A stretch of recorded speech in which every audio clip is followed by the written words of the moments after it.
Hello. Hello, everybody. Welcome to Week 8 Research Review, Diversity in Groups and Organizations by Nick Wolff for PCAP 820. I am excited you're here with us today. Let's get started by discussing what it is we'll be talking about for the rest of this session. We will begin by looking at the meta-analysis by McMahon, produced in 2010, which discusses how diversity interfaces with firm performance. From there, we will proceed to a less well-known aspect of diversity, that of cognitive diversity. And we will demonstrate that it is these non-physical, non-biometrical, or demographic aspects of diversity which really do have a better impact upon firm performance than due to those traditional aspects of diversity.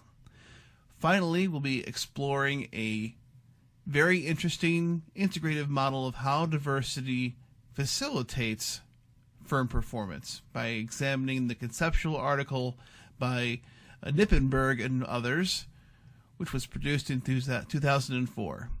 I hope you were excited to hear what I had to say, and let's proceed.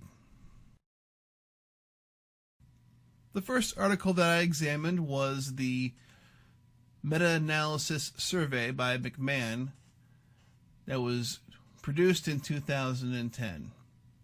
The reason why I began with this article is because whenever you are looking into a line of scholarly thought and inquiry, it's a good idea to begin with a broad scope. And a meta-analysis or a survey will give you a good comprehensive view of what is happening in that field during a certain period. Now, McMahon chose to do a survey of all aspects, all articles that impact the interface between diversity and firm performance. She did this by reviewing 9 major journals during a period of about 10 years, extending from 2000 to the year 2010. On this slide, we see McMahon's model of workplace diversity as it translates into firm performance. All the way on the left, you see the elements of workplace diversity, not only including the traditional elements of demographic diversity, but also some new ideas such as task-related, functional, or technical diversity, as well as cognitive diversity.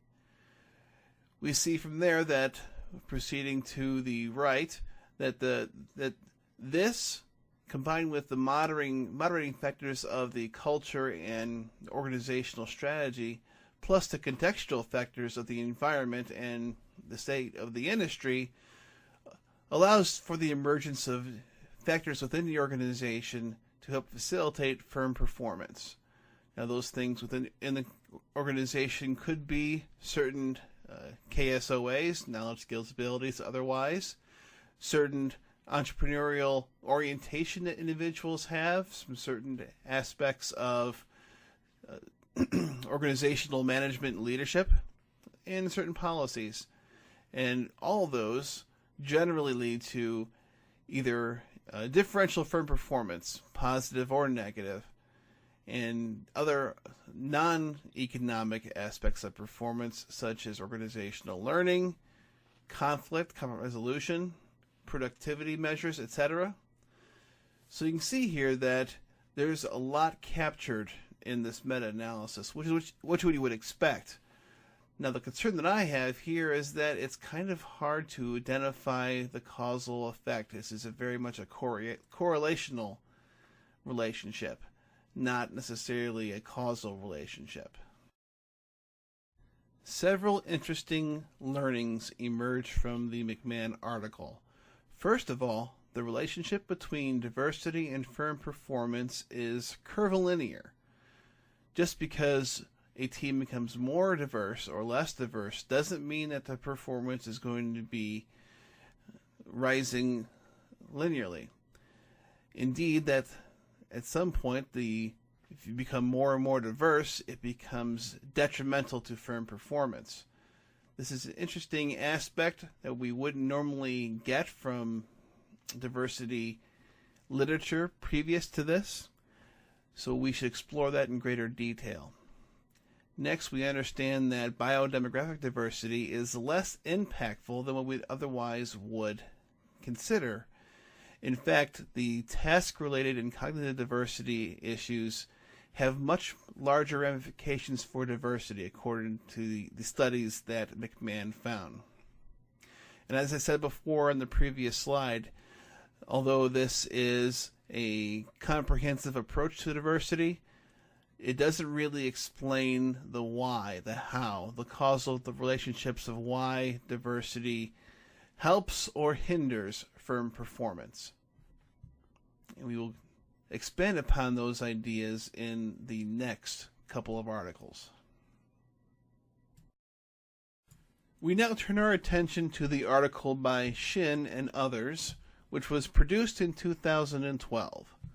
The main crux of this article is that team diversity can impact individual creativity, provided that the individual has a high level of self-efficacy and that the team has a high level of transformational leadership, period. This seems to indicate that the process of transformational leadership and efficacy enables the ability of a team to capture its synergies to improve the creative outputs of the individuals. So this is, again, relays the idea of a cognitive element to diversity.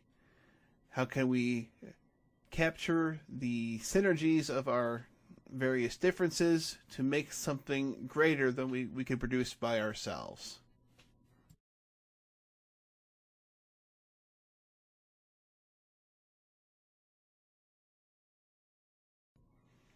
As this article is an empirical article, we can actually reiterate some of the results to bolster our conclusions. As you can see on your screen, we have two graphs here plotting individual creativity versus team cognitive diversity. As you can see, when either creative self-efficacy or transformational leadership is high,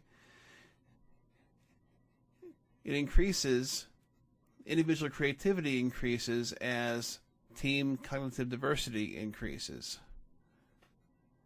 On the other hand, when creative self-efficacy or transformational leadership are low, then as team cognitive diversity increases, individual creativity decreases. This is an interesting finding.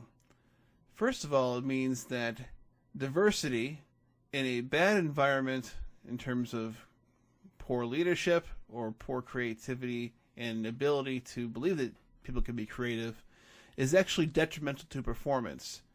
It's better to have homogeneous groups when you have a low level of team cognitive diversity than it is to have a high level of team diversity.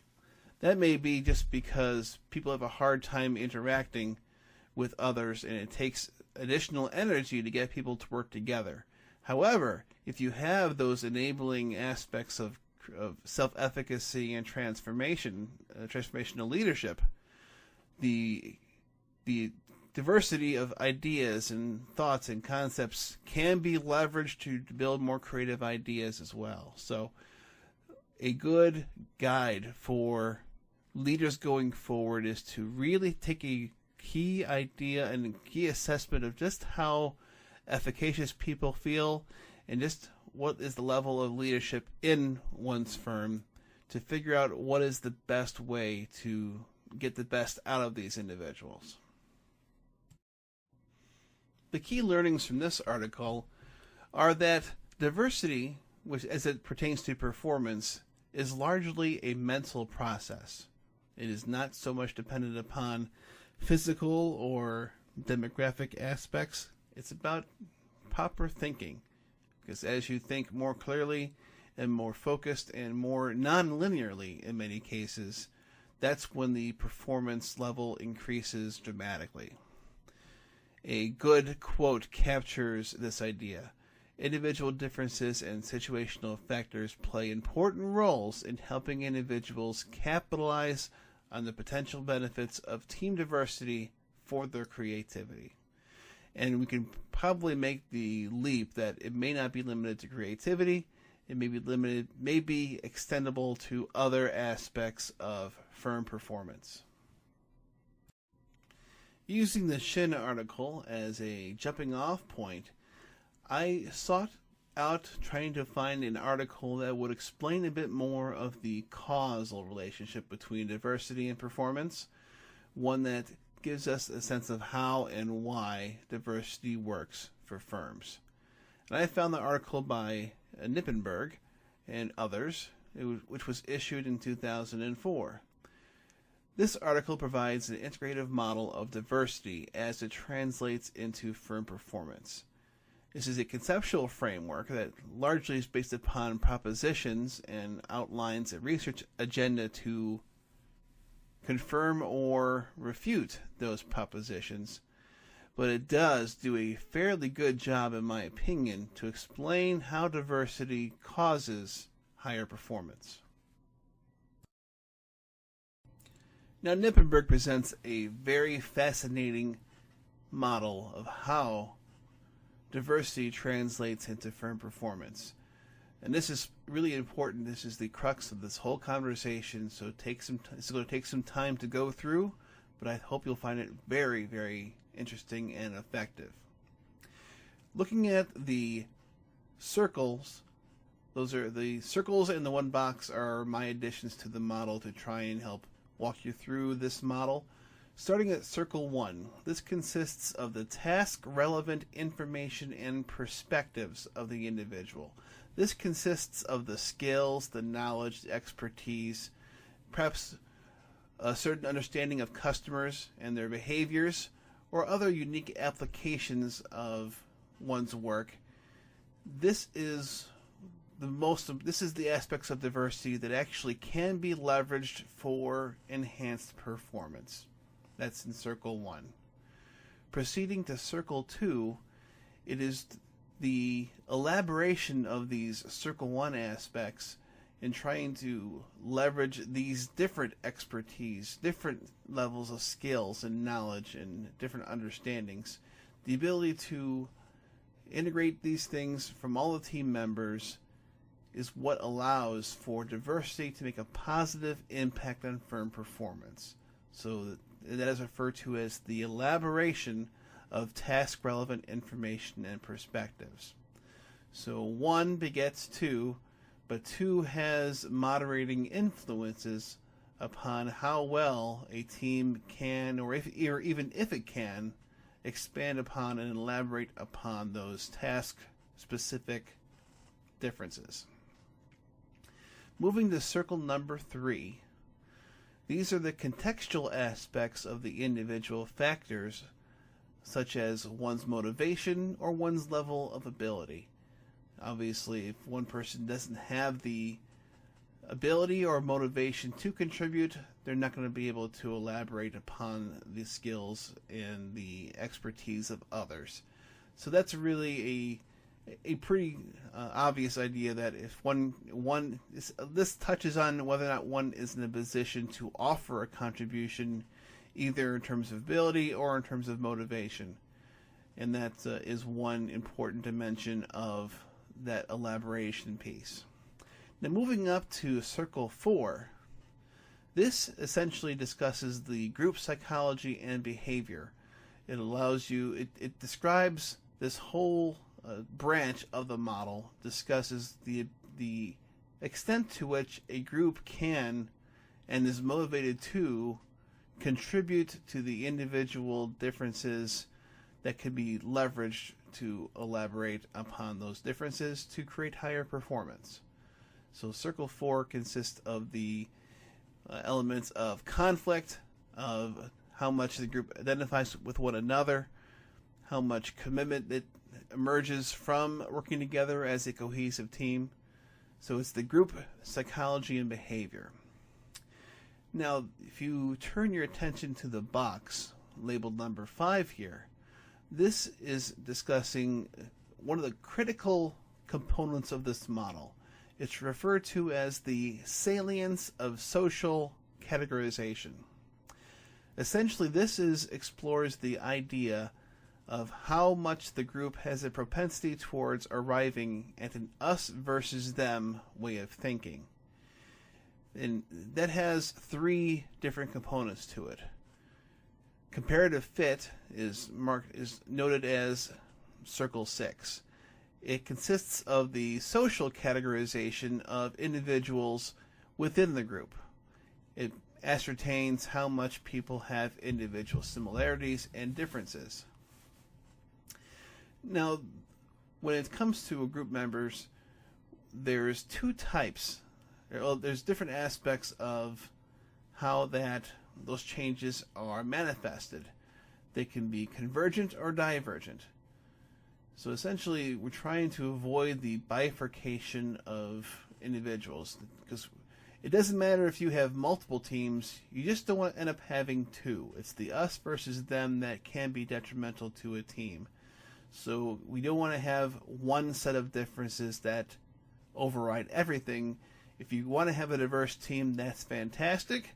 Just try to integrate and make changes be cross-functional and cross-dimensional, so that it doesn't arrive as a my team and your team. Let's find a way to break up those groups so that they cross party lines, as it were. Now, going up to number 7, this is the cognitive accessibility of the categorization. So this is the ease with which those differences between individuals can come to mind and stick up out of the thoughts of an individual. Basically, if we do not have a reason to think about our differences, they're not going to inform our behavior. So there is something to be said for just not emphasizing differences so much, because you want to have those potential for noticing differences to recede to the background. Finally, there's a concept of normative fit. This is the extent to which the differences that are observed make sense to the individuals in those groups. Now, if those distinctions are arbitrary, that's going to cause a problem. But if they actually do make sense, and then they line up to how there would be natural distinctions, well, that's going to be more likely to be observed by other people or by the people who were in the situation. So those three components all make up the salience of social categorization.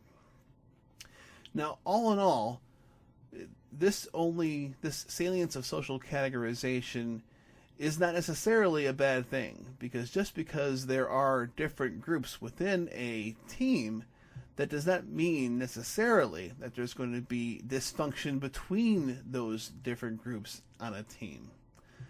What is the critical issue here is whether or not there is a threat to the identity of the team. So identity threat is number 9, box 9. This is the degree to which a differential social categorization leads to an identity threat. And if that happens, then you'll start having a biased view of identity. So it leads to identity bias. When you think about this as a group, if the differences between groups are celebrated, appreciated, or even are neutral as a variable, then you're going to be able to have positive group function, which will permit the elaboration of the different aspects of team collaboration and capitalizing upon those synergies of those task-related behaviors that were discussed in the Circle 1. However, if the differences are sanctioned in terms of, are penalized in this case, then that group interaction is going to be dysfunctional, and it's going to preclude the ability of that group to elaborate upon those task relevant and informational aspects of perspective. So what you want to do here is to make sure that if there are differences, that they are not penalized in any way, and if that's a problem, then try to downplay that those differences exist, or that they constantly reiterate and reaffirm themselves consciously in people's minds. It's a complicated model, but I think it's a very important one. And there's lots of impact. There's a lot of ramifications for not only organizational leadership, but if you think about how this can be applied to geopolitical or social questions, I think you'll see some insights there which could be very informative. Key learnings from the Knippenberg article. First of all, categorization between groups on a team is perfectly fine. The issue comes when whether or not that those differences result in an identity bias between groups.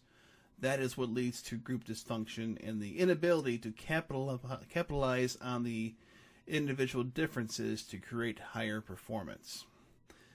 Secondly, again, what is identity bias? It is the existence of social categorizations that are salient, plus a perceived threat to that group identity.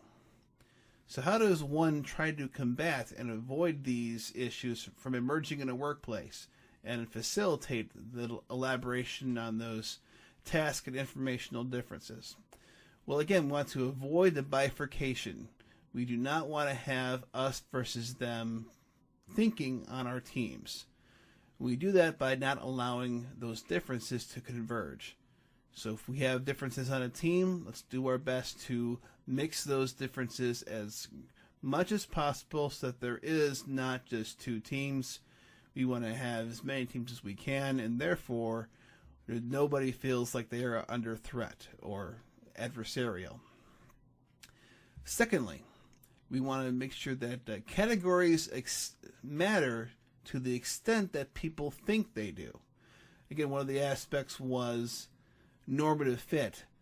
Basically, if you never think of differences and they're not part of what your thinking is, it's only those people who find that differences are relevant that they become relevant. So one of the best things you can do is to not believe that they are relevant, because then they don't lead to that salience of social categorization to emerge, and therefore that idea of identity bias can't possibly emerge either. So there is something to be said for downplaying the differences between groups. Now, if you do have group differences that are salient, then it's important that procedural justice be a high level of interest for leadership, because if you are in a group that does not feel like it's being treated fairly, then you are not going to, you will feel like you are under threat, and that will generate that identity bias that we are trying to avoid. So let's make sure that we are treating people fairly. Not only is it good for performance, it's also the right thing to do anyway. So let's give that some treatment there. As I discussed before, there is some advantages to homogeneous teams, because if we are concerned that it may not be easy to downplay the differences, there is a lot of value in having a team that doesn't have any differences. Not just downplay them. If there aren't any differences at all, then you won't have those issues there. But obviously that comes with the caveat that if there are, the reason why we want to have diversity anyway is to have those differential perspectives on information and on task-related behaviors. And it is possible that a more homogeneous team will not have that level of diversity, and therefore not allow that elaboration to occur. That being said, it may be possible that people who have similar demographics or educational backgrounds, maybe they do have different life experiences, and therefore they would be perfectly fine to capitalize on the differences that they do have. Finally, an important topic that I had read, which I thought was pretty interesting, is that all diversity dimensions, every aspect of diversity dimensions, have the ability to be a social categorization variable as well as an elaborative variable. Now, what does that mean? Well, that means that not just physical or biodemographic aspects of diversity, it could be simply as socioeconomic background, certain schools that you may be, your educational background, any difference, if it could be your discipline that you choose to pursue, any way that you are different could become a way of social categorization. A prominent one right now would be in political categorization. A lot of folks who may be on the left have a hard time dealing with those who are on the right, and vice versa. These people could be otherwise very similar in terms of background. So every aspect of diversity could be informative. Additionally, every aspect of diversity could be informational and helpful toward making interesting solutions to problems. So that's it. It's something to keep in mind as a leader, that all diversity can be both a way of categorizing people or a way to leverage for firm benefit. Well, about ready to finish up here. Just wanted to recapture some key takeaways from the presentation. First of all, biodemographic aspects of diversity make relatively a very small impact upon firm performance. And it's those non-physical aspects, the difference in terms of expertise, background, perspective. This is what truly can be leveraged for enhancing firm performance, and that is an important finding. Number 2, the diversity to performance relationship is enabled by a mental process, not only individually as well as externally.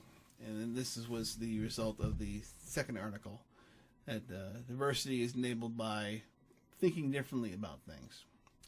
Finally, if you want to leverage task or informational differences for greater performance, this is dependent upon not only the individual aspects of motivation and ability, but also upon the extent to which team members see themselves as either partners or as adversaries, because they have a identity bias in their thinking.